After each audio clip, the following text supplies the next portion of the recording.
நம்ம குடும்ப விழா இல்லையா? நம்ம குடும்ப விழா கொண்டாடுறோம். அது என்ன விழா அப்படின்னா பிரேமசாய் பகவானுடைய பிறந்தநாள் விழா.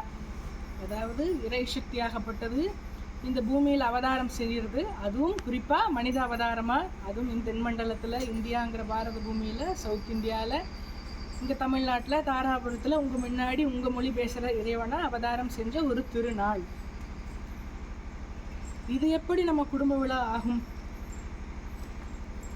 அப்படின்னா, நம்ம அந்த பிறந்த நாள் விழா அது ஒரு குடும்ப விழா. அப்போ அவதாரம் பிறந்தது இன்று. அது குடும்ப விழாவை எப்போ ஆகுது அப்படின்னா, சுவாமியும் சரி நீங்களும் சரி இந்த உடல் எடுக்கிறதுக்கு முன்னாடி நீங்களும் எல்லாம் பிறந்து வந்திருக்கீங்க இல்லையா? சுவாமியும் இந்த உடலோட வந்திருக்கும் இல்லையா?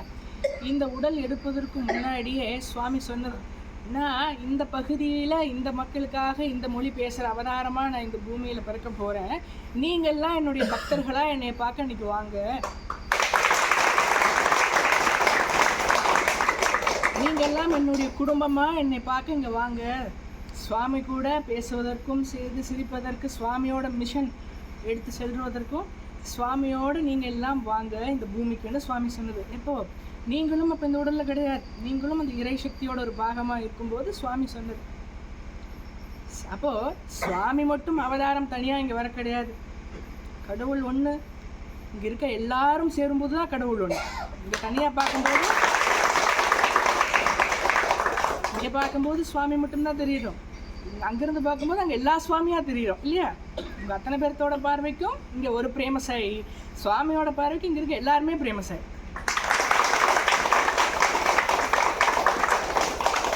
அப்போது இந்த பிறந்தநாள் விழா அப்படின்னா இங்கே இருக்க எல்லாத்துக்குமே பிறந்தநாள் தான் இல்லையா? ஏன்னா எப்போ இந்த சுவாமி இந்த இடத்துக்கு சுவாமி பிறந்து வர்றோமோ அப்போ நீங்களும் அதுக்கு தயாராகிட்டீங்க.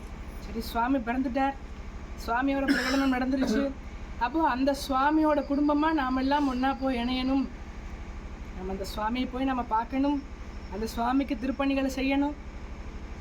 அப்போது அப்போ இருந்தே, ஏன்னா நீங்கள் எல்லாம் சுவாமியோட வயசில் மூத்தவங்களாக இருக்கலாம், ஆனாலுமே எப்போ சுவாமி இந்த பூமியில் பிறந்தமோ அப்போ உங்களுடைய மிஷன் ஸ்டார்ட் ஆகிடுச்சு. நம்ம சுவாமியோட குடும்பத்தில் இணையணும் அப்படிங்கிறது அப்போவே ஸ்டார்ட் ஆகிடுச்சு. வேணால் சுவாமி 14 வயசுல இருந்து வேணால் சுவாமியோட விளையாட்டு லீலைகள் இங்கே ஆரம்பிச்சிருந்தாலும் அந்த 14 வருஷத்துக்கு முன்னாடியே 2004 நீங்கள் எல்லாம் சுவாமியோடனே தயாராகிடுச்சு.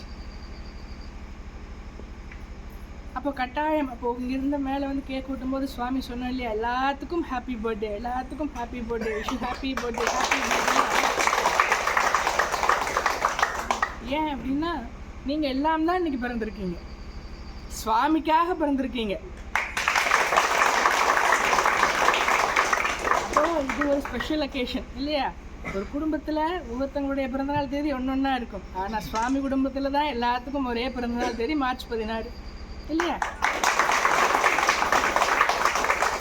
அப்போது இந்த நாள் தொடங்கினதுலேருந்தே சுவாமி 12 மணிக்கு வெளியே வந்ததுலேருந்து Swami happy birthday, happy birthday, happy birthday. அதுக்கு முன்னாடி இருந்து advance happy birthday, advance happy birthday, advance happy birthday. இப்போ நம்ம சுவாமிகிட்ட விஷ் பண்ணிகிட்டே இருக்கோம். ரொம்ப நாளாக ஒரு மாதத்துக்கு முன்னாடி பிடிச்சி விஷ் பண்ணுறவங்க உண்டு, இந்த வருஷம் தொடங்கிலேருந்து விஷ் பண்ணுறவங்க உண்டு. அப்போது சுவாமிக்கு ஏன் நம்ம ஹாப்பி பர்த்டே சொல்கிறோம்? சுவாமி எப்பொழுதும் அந்த ஆனந்த நிலையில் ஆனந்தமாக இருப்பவர் சுவாமி. அந்த சுவாமிக்கு நம்ம என்னென்னு வாழ்த்து சொல்கிறோம்? சுவாமி ஹாப்பி பர்த்டே. சுவாமிக்கு நம்ம ஹாப்பின்னு சொல்லணுமா? சுவாமிங்கிற அந்த கடவுளுக்குள்ளே தான் ஆனந்தம்ங்கிறது ஒளிஞ்சிருக்கு. அந்த ஹாப்பின்னு சொல்கிறோம் இல்லையா, அந்த சந்தோஷம், மகிழ்ச்சி, இனிய பிறந்தநாள் வாழ்த்துக்கள், அந்த இனிமையும் சரி சந்தோஷமும் சரி இது எல்லாமே கடவுளுடைய ஒரு தன்மை. அப்போது நீங்கள் எப்போ கடவுள் பக்கமாய் நீங்கள் எல்லாம் இங்கே பிரேமசாய் பகவானை உங்கள் எல்லாத்துக்கும் இன்றைக்கி பிறந்தநாளோ நீங்கள் எல்லாரும் எப்பொழுதும் ஆனந்தம் ஆனந்தம் ஆனந்தமாகவே இருப்பீங்க.